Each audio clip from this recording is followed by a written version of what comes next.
జీవితంలో స్వర్ణోత్సవం జరుపుకోవడమే చాలా గొప్ప విషయం అయితే ఒక బ్యాచ్ స్వర్ణోత్సవం జరుపుకోవడం అన్నది నిజంగా బంగారు అక్షరాలతో లిఖించదగినటువంటి ఒక మహోన్నతమైనటువంటి సన్నివేశం ఇది. నేను మీకంటే 3 సంవత్సరాలు పెద్ద.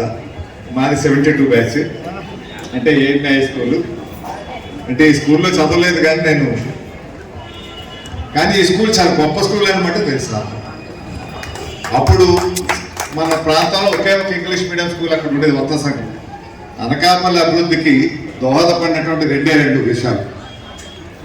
ఒకటి ఈ స్కూల్, పెద్ద స్కూల్ అది.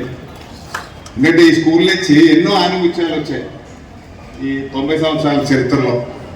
అదేవిధంగా అనకాపల్లి వర్తక సంఘం, అనకాపల్లికి ఏమైనా అభివృద్ధి కార్యక్రమాలు జరిగాయంటే అటు వర్తక సంఘం జరిపింది, విద్యాపరంగా ఈ స్కూల్.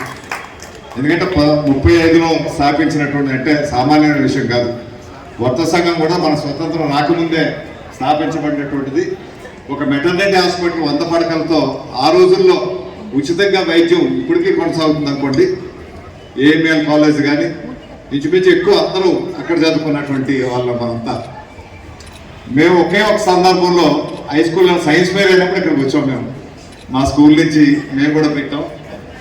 వచ్చేప్పుడు చూసుకున్నాక ఈ బిల్డింగ్ ఇప్పుడు కూడా నేను మర్చిపోలేను. ఎంత గొప్ప బిల్డింగ్ అంటే నిజంగా ఒక ఇంపీరియల్ చిన్న ప్యాలెస్ లా ఉంటుంది ఈ బిల్డింగ్, ఈ స్కూల్ అని అనుకో. ఇవి చూశాక ఎంత గొప్పగా ఉంది ఈ స్కూలు అని అనుకో. మేము అక్కడ చదువుతున్నాం, ఇక్కడ చాలా బాగుంది ఈ స్కూల్ అనేసి ఆ బిల్డింగ్ అది చూసి అప్పుడులో చాలా గొప్పగా. అప్పుడు కొంతమంది టీచర్స్ ఉన్నారు. ఇప్పుడైతే మీరు ఎవరైతే వేశారో నరసింహ గారు, సన్యాసరావు గారు, తర్వాత మన మాదేటి సామూర్తి గారు, రాచకొండ సూర్యనారాయణ గారు, అప్పలనరసింహ గారు, మీకు గుంటూరు ధర్మారావు గారు, వీళ్ళందరూ. తర్వాత రెడ్డి గారు, ఎన్సీసీ రెడ్డి గారు అబ్బాయి మా క్లాస్మేటే. అతను ఎన్సీసీ క్యాంపులు అయితే రాష్ట్ర వ్యాప్తంగా పెద్ద క్యాంపులు పెట్టిన సందర్భం. ఎందుకంటే క్యాంపులు పెట్టినప్పుడు నాకు ఎందుకు అంటే అప్పుడు మా తండ్రి గారి దగ్గరికి వచ్చి ఆ షీల్డ్స్ అవి వాటిని స్పాన్సర్ చేయడం అవన్నీ కూడా చేయించేవారు. ఆ రకంగా అంటే చాలా నిష్ణాతులైనటువంటి ఉపాధ్యాయ బృందం కూడా ఇక్కడ ఉన్నారు కాబట్టి ఇంత గొప్ప బ్యాచ్ తయారైంది.